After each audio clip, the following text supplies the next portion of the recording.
Hi everyone. I hope you guys are well. As you all know, we are doing GKHYT series, and in that, we are completing modern history. After timeline, we are gonna do the revolt of 1857. Uh, and जैसा कि आपको पता है, revolt of 1857 को बहुत सारी चीजें कहते हैं, sepoy mutiny, first war of independence. अच्छा, फर्स्ट वॉर ऑफ इंडिपेंडेंस किसने कहा था रिवोल्ट ऑफ 1857 को? If you know, you can write in the comment. बाकी अभी तो मैं बताऊंगी। अच्छा, देखिए, टाइमलाइन आपने नहीं देखी, it's very crucial, you must watch it. और आज से हम मेन लाइन चीजें डिटेल में करना स्टार्ट करेंगे। देखो, रिवोल्ट ऑफ 1857 की ना एक बहुत इंपॉर्टेंस है मॉडर्न हिस्ट्री में। तो आपको एक माइन्यूट से माइन्यूट डिटेल से दे आस्क क्वेश्चंस।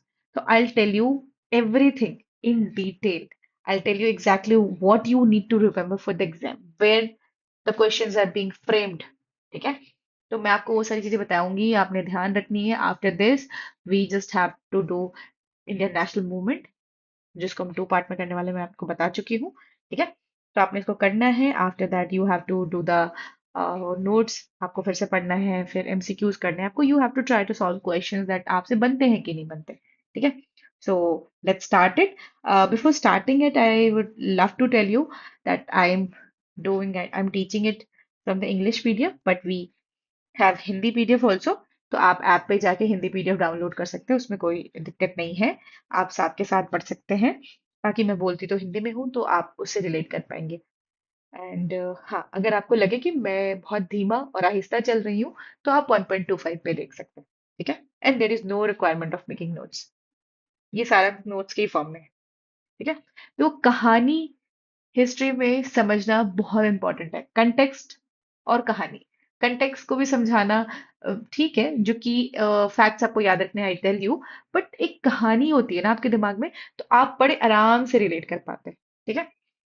चलो, तो सबसे पहले इससे स्टार्ट करते हैं। रिवोल्ट ऑफ 1857 कब स्टार्ट हुआ? तो ऑफिशियल डेट स्टार्ट होने की थी आपकी 10 मई 1857। कहाँ से? मेरठ से स्टार्ट हुआ। ठीक है? पर मेरठ से तो भाई ठीक है, स्टार्ट होता है, बढ़िया, उसमें कोई दिक्कत नहीं है। लेकिन ये सबसे शुरू ये जो मंगल पांडे की कहानी है, ये कहाँ से शुरू होती है? ठीक है? मंगल पांडे, आप पीछे चले जाओ, देखो 10 मई चल रही है, यहाँ पे 29 मार्च है। तो यहाँ से हम स्टार्ट करते हैं। देखो, सबसे पहले क्या होता है, मंगल पांडे एक बैरकपुर करके बंगाल में जगह है। ठीक है? वो एक ब्रिटिश ऑफिसर पे अटैक कर देते हैं, और उनको फिर फांसी दे दी जाती है। मतलब 29 मार्च, यहाँ पे 29 मार्च 1857 को ये अटैक करते हैं उनपे। ठीक है? ड्यू टू सम रीजन, या फिर कोई अट्रॉसिटी हो रही हो, फिर उनको हैंग कर दिया जाता है 8 अप्रैल को। राइट? यहाँ पे क्या होता है, यहाँ पे पूरी एक पूरी टीम। ठीक है? इनका एक इमीडिएट रीजन होता है, टेल यू। ये पूरे एक साथ सबके सब विद्रोह कर देते हैं कि भाई, ये अब तो ये इनके खिलाफ हमको विद्रोह करना पड़ेगा। ये बहुत सारे ऑफिसर्स होते हैं, ब्रिटिश ऑफिसर्स, सबको मार के वहां से चल पड़ते हैं। ठीक है? पर इस सबको, मतलब ये Mangal Pandey was the first martyr, और इनको हम बहुत इनको बहुत इंपॉर्टेंट नाम है ये 1857 रिवोल्ट के लिए। अब 10 मई को क्या होता है? 10 मई को इन्होंने वहां पे इंडियन ट्रूप्स ने रिबेल कर दिया। ठीक है? आपके मेरठ में। फिर वो क्या हुआ, उसी दिन वो चल पड़े दिल्ली की तरफ। ठीक है? क्योंकि उनको था कि दिल्ली में आखिरी मुगल एम्परर बहादुर शाह जफर है। ठीक है? बहादुर शाह जफर कह लो, बहादुर शाह टू कह लो, तो ये है वहां पे। तो ये दिल्ली की तरफ चल पड़े। और वहां पे पहुंचने के बाद इन्होंने कहा कि भैया, हम चाहते हैं कि आप इस पूरे मूवमेंट का लीडरशिप आपके थ्रू हो। लोग ये बोले कि आपने डिक्लेयर किया है कि हाँ, इसको हम सबको साथ आके लड़ना है। राइट? तो इन्होंने इसको लीडर किसको बनाया भैया? बहादुर शाह जफर को। याद रखना है, बहादुर शाह टू या बहादुर शाह जफर, न्यू दिल्ली में। ठीक है? अब ये पूरा रिवोल्ट स्टार्ट कैसे होता है? देखो, कोई भी चीज ऐसे अचानक से नहीं हो जाती। हाँ, of course there should be a immediate reason, जैसे कि आज ही क्यों हुआ भाई। ठीक है? पहले क्यों नहीं हुआ? हो तो बहुत चीजें बहुत टाइम से रही थी, तो आग लग रही थी, लग रही थी, लग रही थी। फाइनली एक फाइनल चीज आती है, और उस पे वो एक फूट पड़ते हैं। पहला इमीडिएट कॉज से स्टार्ट करते हैं। पहला इमीडिएट कॉज ये था, आपने याद रखना है, कॉजेज एकदम याद रखना है। इमीडिएट कॉज वाज दिस, कि जैसे मैंने बताया था, न्यू इनफील्ड राइफल्स आए थे। ठीक है, उसमें कार्टिजेस लगाने होते थे, ग्रीस कार्टिजेस होते थे। और उनको सुनने में आया था, र्यूमर्स पता चली थी कि उसमें बीफ और पिग का फैट है। ठीक है, as you know, beef is ऐसे हिंदूज के लिए बहुत इंपॉर्टेंट है। ठीक है, लाइक इंपॉर्टेंट नहीं इन द सेंस कि बहुत सेक्रेड है गौ माता, तो वो बिल्कुल इस चीज को अप्रिशिएट नहीं कर रहे थे। पिग उसी तरह से मुस्लिम्स के लिए बहुत सेक्रेड है। तो ये दोनों के लिए इनको र्यूमर्स था कि इनके फैट से ये बनाया गया, और उनको ना वो कार्टिज मुंह से छिलनी पड़ती थी और फिर उसको यूज करना पड़ता था, सो दैट ये इसको अपने मुंह में लगाते तो फिर धर्म भ्रष्ट हो जाता। ठीक है, और बहुत मानते भी थे। तो इनके लिए ये इमीडिएट कारण बना, याद रखना है, ये आप बचपन से पढ़ते आ रहे, क्लास 8 से, बिल्कुल याद रखना है। ठीक है, अब मिलिट्री रीजन था। मिलिट्री रीजन भी बहुत सारे थे। पहली चीज आपने ये समझनी है, क्या हुआ था कि एक एक्ट लाया इन्होंने, जनरल सर्विस एनलिस्टमेंट एक्ट। ठीक है, 1856 में। इसमें इन्होंने बोला कि जितने भी ब्रिटिशर्स, ब्रिटेन गवर्नमेंट जो इसमें आते हैं, ब्रिटेन ब्रिटिश आर्मी के लोग हैं, उनको ओवरसीज भी सर्व करना पड़ सकता है। ओवरसीज सर्व सर्व करने का मतलब ये है कि भले आप इंडियंस हैं, पर अगर आप ब्रिटिश आर्मी में है, तो अगर ब्रिटेन कहीं और लड़ रहा है, मान लो फ्रांस में लड़ रहा है, अफ्रीका में लड़ रहा है, कहीं पे भी लड़ रहा है, तो आपको वहां पे भेजा जा सकता है, आपको जाना पड़ेगा। अब यहाँ पे मजे की बात ये आती है, मजे की बात नहीं, बट कैच करने वाली बात आप समझ लो। यहाँ पे हिंदूज के लिए, कहीं इन्होंने सुना होगा, मुझे नहीं पता कहाँ, लेकिन उन्होंने सुना था कि अगर कोई समंदर पार करता है ना, तो उसका धर्म भ्रष्ट हो जाता है। ठीक है, इवन मुझे याद आता है, मैंने कहीं पे तो सुना था कि रामानुजन है ना, रामानुजन आप जानते होंगे, श्रीनिवास रामानुजन, जो बहुत बड़े मैथमेटिशियन हुए, उनके टाइम पे भी उनके पेरेंट्स भी यही कहा करते थे कि अगर वो समंदर पार करेंगे तो धर्म भ्रष्ट हो जाता है समंदर पार करने से। तो अगर ओवरसीज कोई सर्व करने जा रहा है, तो उनको समंदर पार करनी पड़ी, और उनको लगता था अगर हम ऐसा करेंगे तो हमारा धर्म भ्रष्ट हो जाएगा। पहली चीज क्लियर है।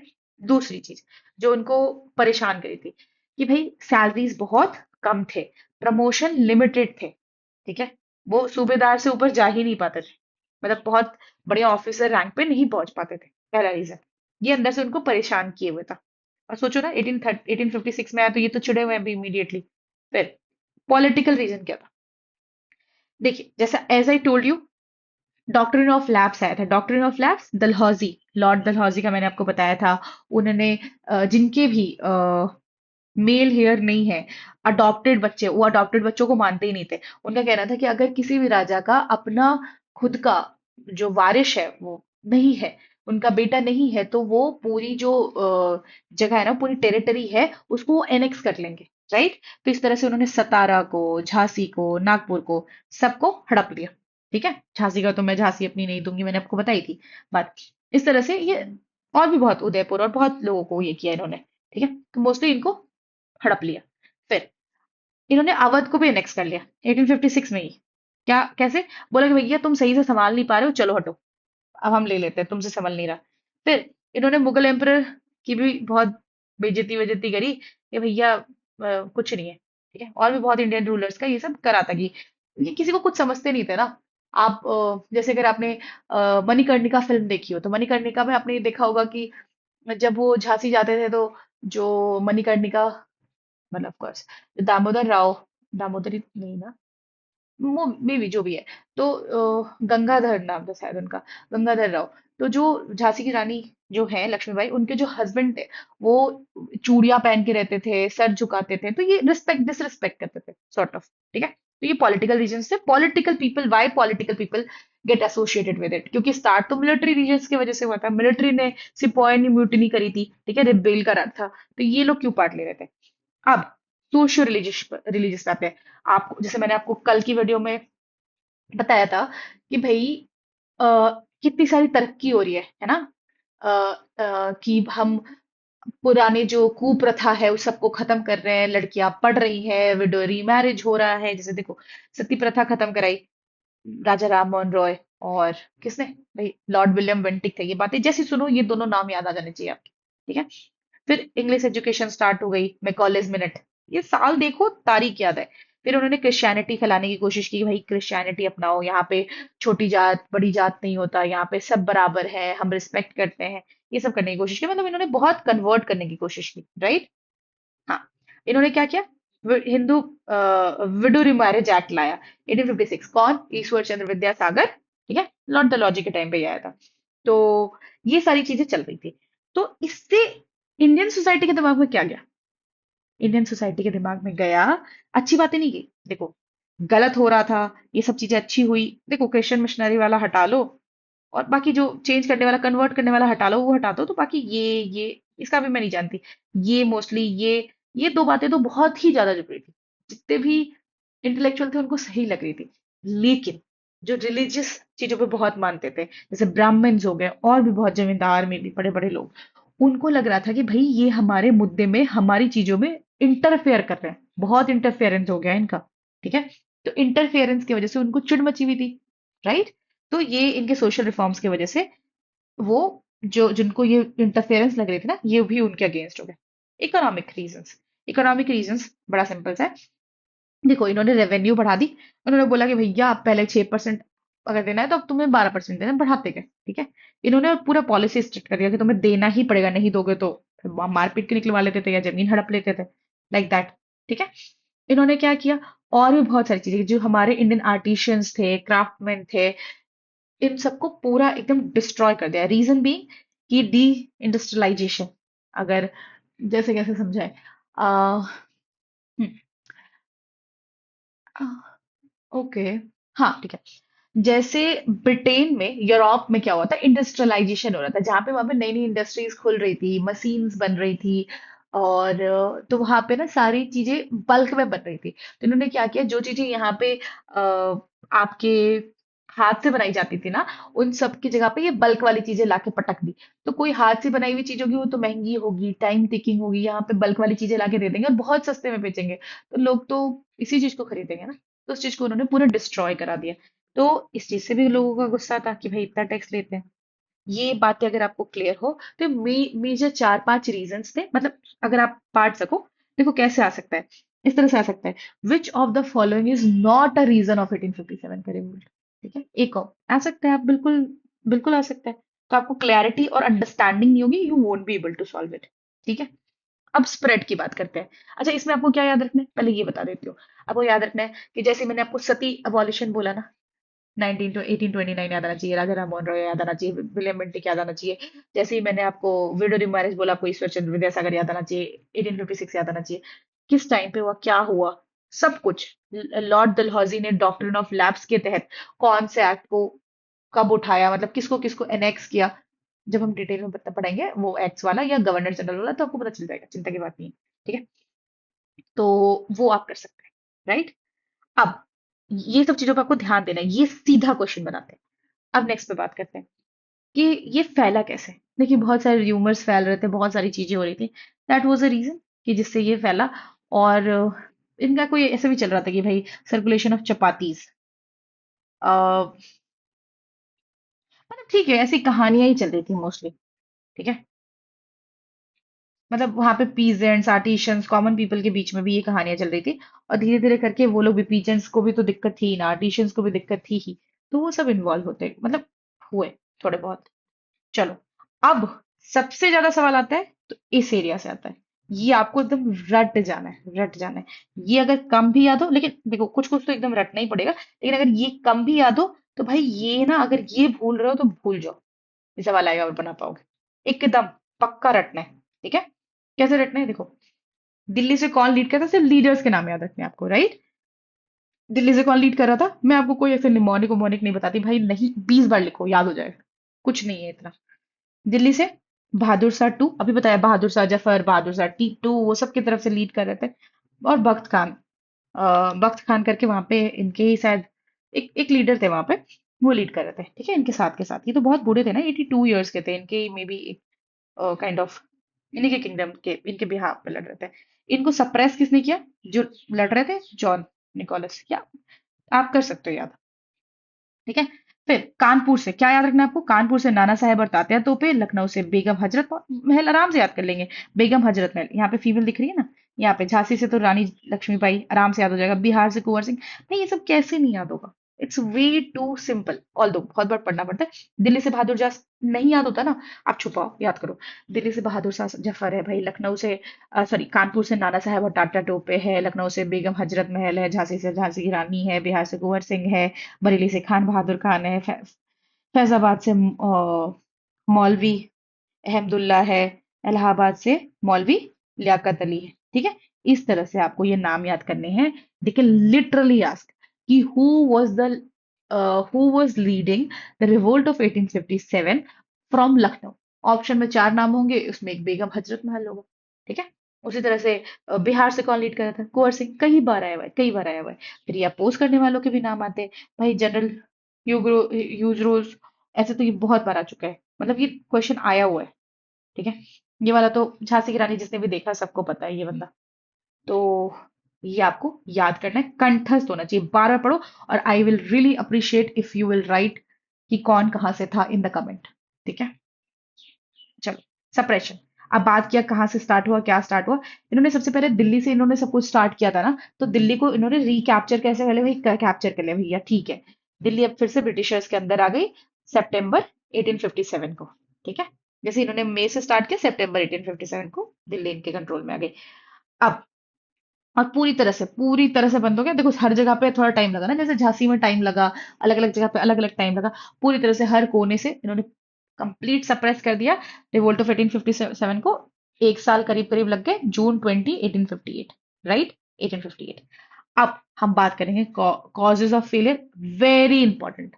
If you will not have understanding you won't be able to solve the questions, right. Okay, so what you have to understand. पहली चीज, पहली चीज ये थी कि देखो ब्रिटिशर्स स्ट्रांग तो थे, ऑफ कोर्स। उनकी इतने लोगों से उन्होंने पहले इतना एंग्लो मैसूर ये वो सब करके स्ट्रांग तो थे, नो डाउट। पैसे भी थे, ठीक है।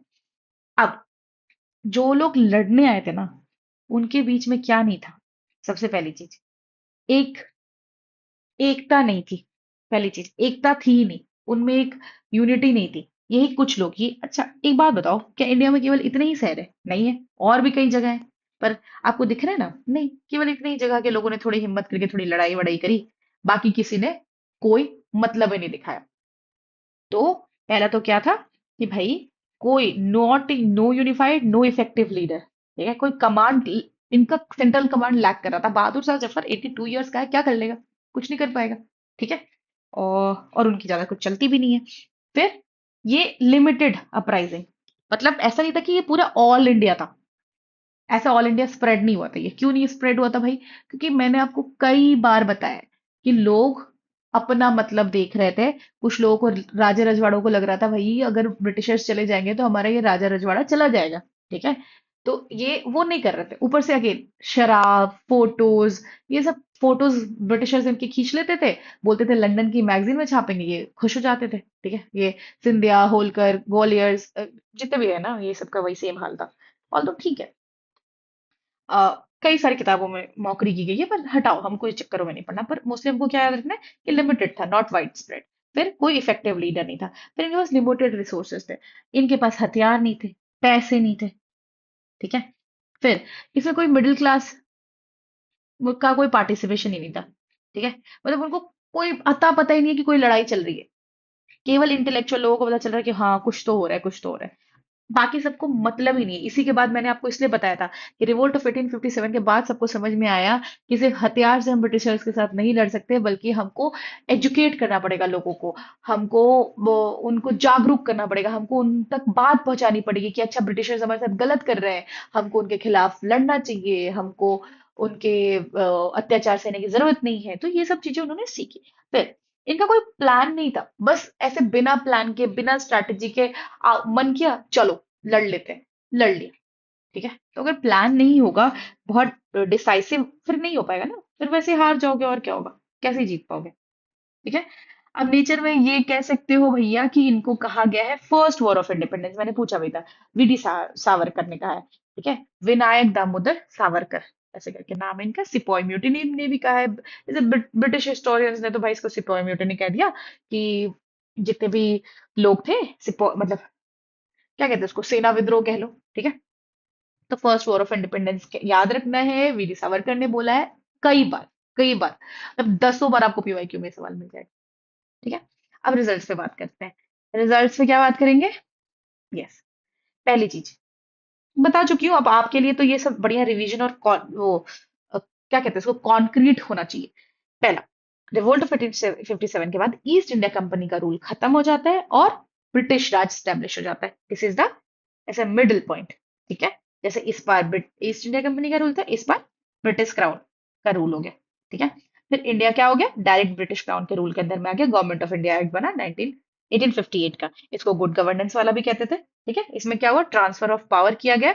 इन्होंने ईस्ट इंडिया कंपनी से पावर ट्रांसफर करके, क्वीन विक्टोरिया ने ट्रांसफर करके सीधे ब्रिटिश पार्लियामेंट को दे दी, वो अब चलाते थे। राइट, इन्होंने और क्या किया, गवर्नर जनरल को इन्होंने वाइसरॉय में बदल दिया। फर्स्ट वाइसरॉय कौन बने, लॉर्ड कैनिंग बने।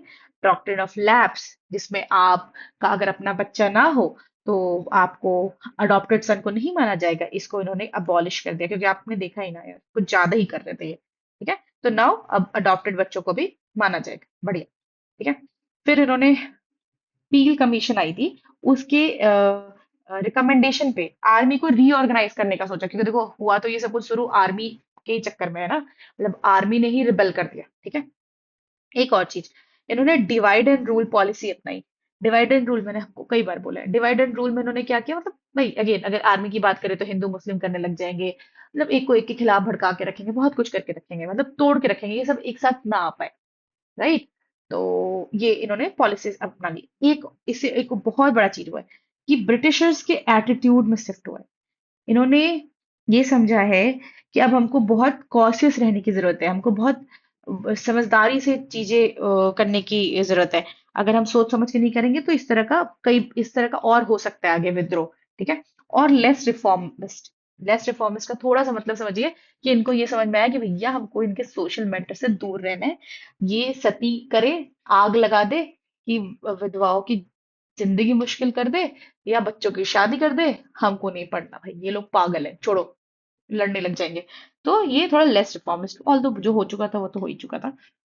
ठीक है, तो ये चीज हो गई। I hope you are clear with the concepts, और जो भी चीजें जितनी भी इंटरनल बातें थी मैंने आपको बता दी है। आपको क्या याद रखना है, रीजंस याद रखोगे बढ़िया, ये जरूर याद रख लेना। हाँ, सप्रेस कब किया, दिल्ली कब कैप्चर किया, ये सारे leader you have to write in the comment. Delhi से बहादुर शाह जफर, बख्त खान, कानपुर नाना साहेब और टाटा टोपे, लखनऊ से बेगम हजरत महल, झांसी से रानी लक्ष्मीबाई, बिहार से कुंवर सिंह, बरेली से खान बहादुर खान, फैजाबाद से मौलवी अहमदुल्ला और इलाहाबाद से मौलवी लियाकत अली। ठीक है, ये आपको याद करना है, और ये सारे रीजंस, मतलब जितना आप समझ पा रहे हो इसको समराइज कर लो। इससे छोटा, उससे बेटर ऑर्गेनाइज्ड आपको चीजें नहीं मिलने वाली है। ठीक है, after that you have to tell me if you like it और not, did you get it clearly, get everything clearly और नॉट, और आपने जाके इसके क्वेश्चंस जरूर लगाने हैं, आपको नोट्स रिवाइज करना है, माइंड मैप्स के थ्रू भी कर सकते हो, बाकी नोट्स ही रिवाइज कर लेना एक दो बार। ठीक है, I hope you are clear. If you are watching it first time, you can join our understand SSC का official Telegram channel where you will get the details, और ये इसके सारे नोट्स, इवन क्लासेस भी you will get on the app. बाकी तो YouTube पे free में रहती है, यू कैन वॉच इट। चलो ठीक है, thank you, will meet in the next video where we will do Indian national movement. Thank you.